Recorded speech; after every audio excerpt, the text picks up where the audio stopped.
Hey everybody, Jo here from the Lavinia creative team. How are you doing? I hope you're having a lovely day. Now, I've got something exciting for you.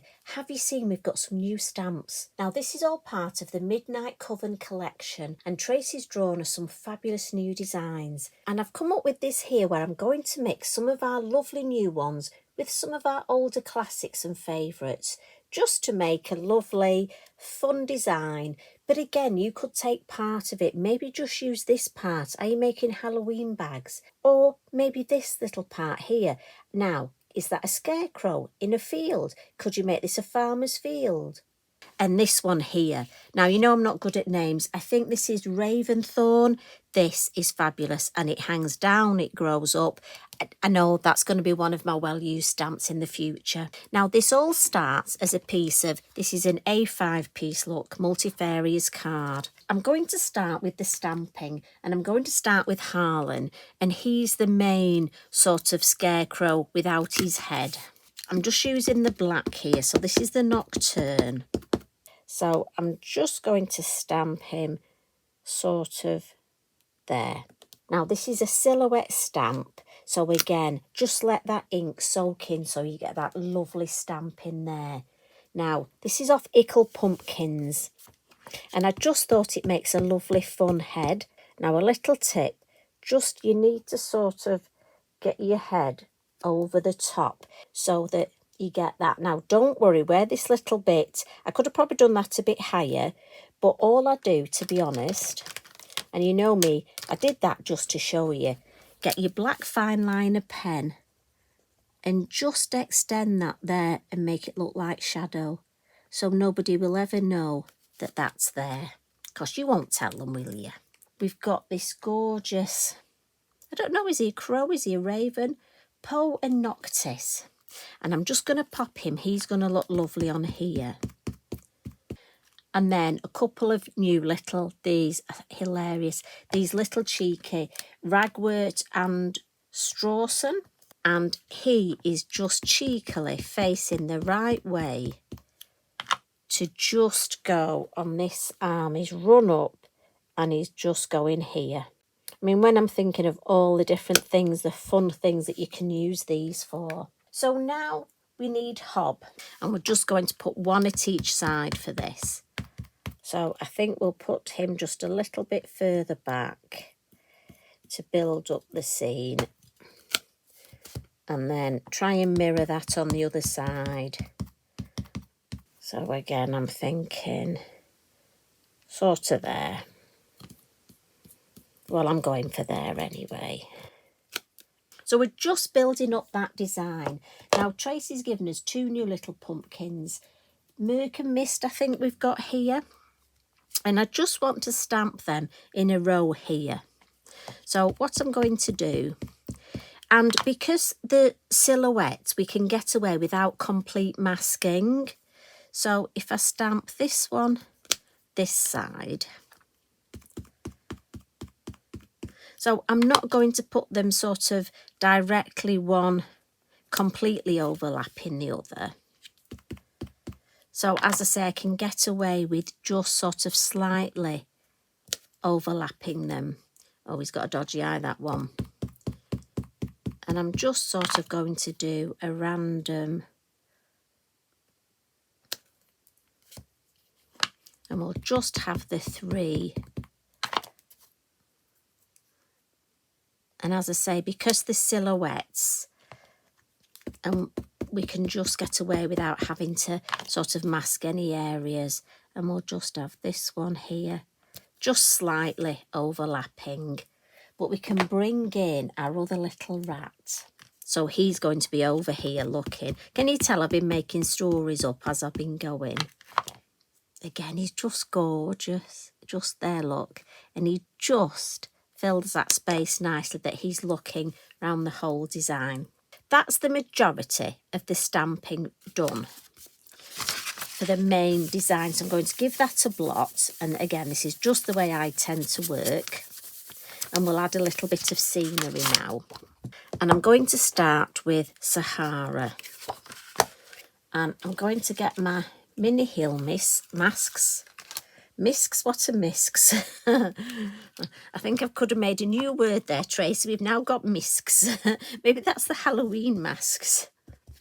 And I'm just going to start and add a little bit of background. So just under our main focal point here. And again, I'm just using that brush. That's the beauty of these Lavinia brushes.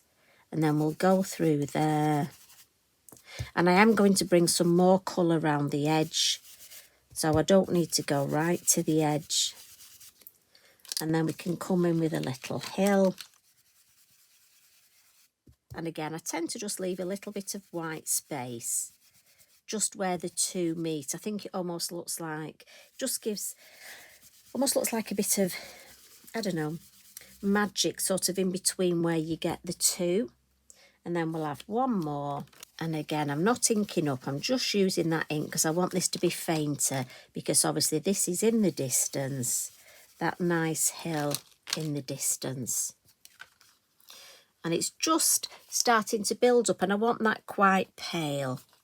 So we'll add our lovely moon mask, and I've gone for the larger one, and I'm going to pop this here. So you know me, turn it upside down, and where I've got that dip there, and I'm going to start with the Sahara. I am going to bring in a deeper colour, but I just find to build it up, I'll pop the Sahara on, almost to give me a base coat.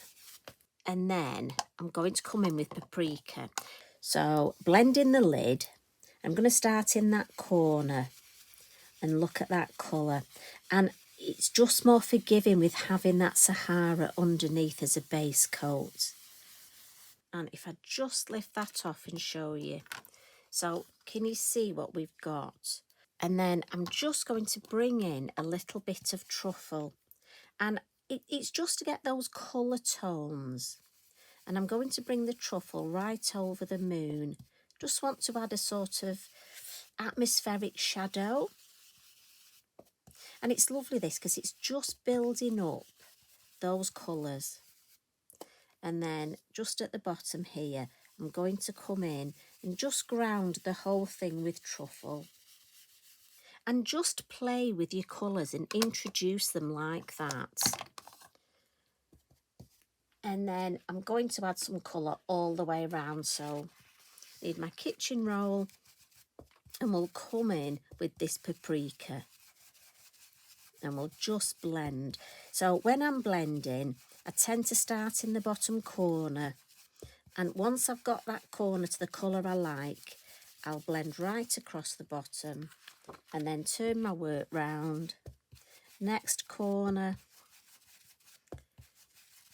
When I'm happy with that colour, blend up the side. And because we've taken the moon sort of at the top, it's fine to go over it, because we almost want that atmospheric with the moon. We're making our own eclipses here. And it's just building up that lovely, you want to start getting that atmosphere. And again, I'm just going to come in, just add a little bit more colour, sort of to finish off the design. So from the top here, we're going to come in with leaf creeper, and we're going to use fallen leaves. Because we've used Sahara, I'm thinking just to introduce those lovely brown tones. And I'm just alternating first, second, third generation. And what I love about this is the way our older stamps match with our lovely new ones. And you know me, I think of my stamps. I don't want to be upset if we've not used them for a while. So I like to get them out. So that's enough with that. Simply because I want to bring in that lovely new stamp, this Raven Thorn. Honestly, this is, I know it's going to be a firm favourite, and I'm going to end up using it a lot. And yes, so whoever just said that, I think I could make a wreath out of this. Just saying, I think it's got wreath potential. Oh, look at that.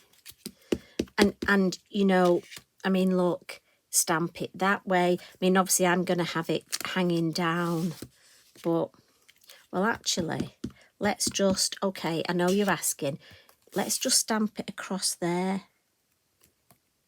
So you can see, look at that, beautiful. So we'll put a couple more coming down here. Just shows with the Lavinia magic, doesn't it? I can hear you, so you need to be careful what you say. And we'll have one more over here. Look at that. It's definitely going to be a firm favourite, isn't it? Now, orchard grass. And just because we want to have that cohesive design, I'm going to stamp the orchard grass just a couple of times in black at the base look. And then clean my stamp. And then I'm going to come in with the fallen leaves. Just so I use the same colours at the top and the bottom. For me, I just feel it gives me more of that cohesive design. And I'm going to use again your first, second and third generation. Little bit of first, second and third. And then just a little bit of stamping here. Not much, just a little. Sometimes it just needs that little. And if you don't do it, you think, it doesn't look complete, what's missing? And sometimes it's just that look, that little bit there.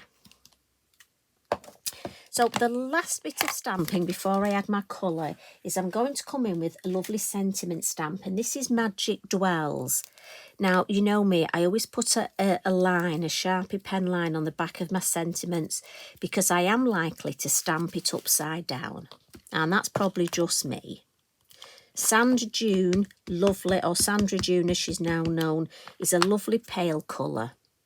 And I just want to have a little bit of this gorgeous sentiment in the background. Now, I would always check on copy of paper first as to whether I'm thinking first or second generation.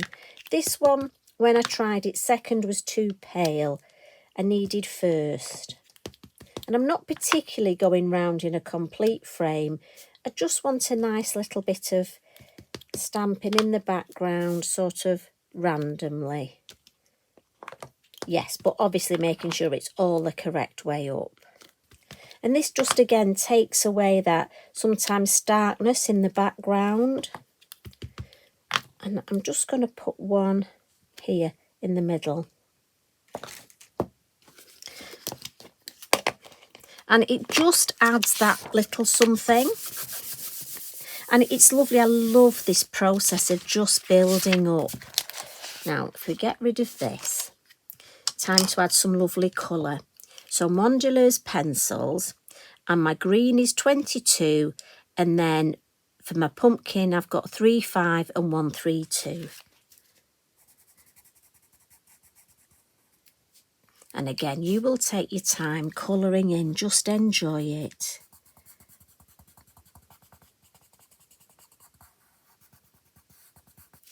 You know me, I tend to do my red first and then come in with my orange and just go over that red so it blends beautifully. And then for a little bit of yellow at the top, but blend that over the red and the orange. And when I come to the blending stage, I just press a little bit harder. And we've got our lovely pumpkins here. So we'll add some yellow in the eyes and the nose and the mouth. And one more.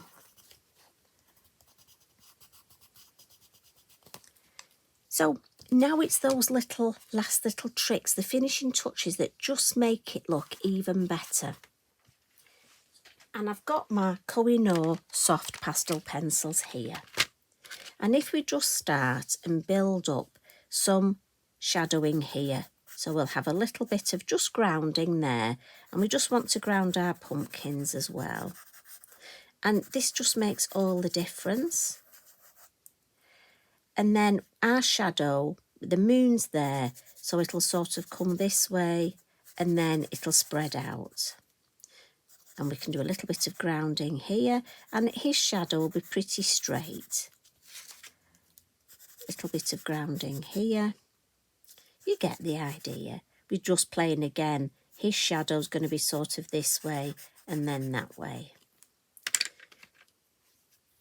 So quick bit of a smudge, just to do two things, to fix it, but also makes it look more like a shadow.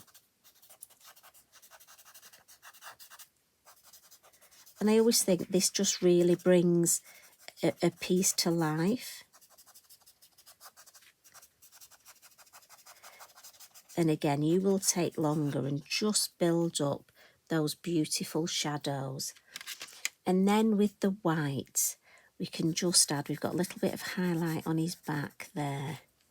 And we're going to have some lovely white highlights on here. And then down this side, I think we'll just, and again, a bit of a quick, little bit of a smudge. And I always think it's lovely the difference the highlights make. And that's directly above the moon, so maybe we'll have a highlight down the middle. And on top of the white highlights, you know me, I like to come in, it's twofold, so belt and braces. So I've got my pastel, but also come in with my lovely pen and just add a little bit more detail with those highlights. So I've sort of got two lots of highlights. Might be just you want to use your pen. I mean, we're all different, and that's what's so nice. Water splatters. You know me, I like my water splatters. If you don't like them, obviously leave this off. So my fan brush is in my water pot, and I'm just going to take round the edge. Just for that edge, I just like that faux bleaching in the background. And we'll give that a minute just to faux bleach. But again, with my kitchen roll, I just check. Now, the darker your ink, your Elements ink, the more it will react. So in the middle, it won't show up very much, but round the edges where it's darker. But I don't want it bright white. I almost don't want snow. I'm thinking magical orbs. Now, again, if you want, you can put your white Posca pen and make them look even more bright. But I'm going to come in with my lovely yellow sparkly Posca and just add a few dots on our pumpkin. And look how, can you see the difference, how that just makes him sparkle? You see, you all know you need the yellow sparkly Posca. And just on these eyes here, make them look a bit more mischievous. Although that does scare me so. And then I've got to do it. Some magical sparkly orbs. You know me, I have 3 of these on the go all the time because I don't want to be without my lovely yellow sparkly Posca. But there we have our lovely design. And then if I just bring the one in, so the only difference on here, I've stamped, we've got some lovely new sentiments called Wild at Heart. And we've got Wild at Heart, Moonlight Magic. So there's 1 to 5 lovely sentiments on there. So I've just stamped that there. So I hope you love this lovely new collection as much as I do. And I'm thinking of all those storybooks we can make. I can't wait, and I can't wait to see what you create. So please do share your designs on our socials, Lavinia for You and Reach Out with Lavinia, and tag me in. I'd love to see what you make and what you're going to use for his head. See, I bet you're thinking, aren't you? Anyway, you take care. Enjoy everything that you do. Love and hugs from me. See you again soon. Bye for now.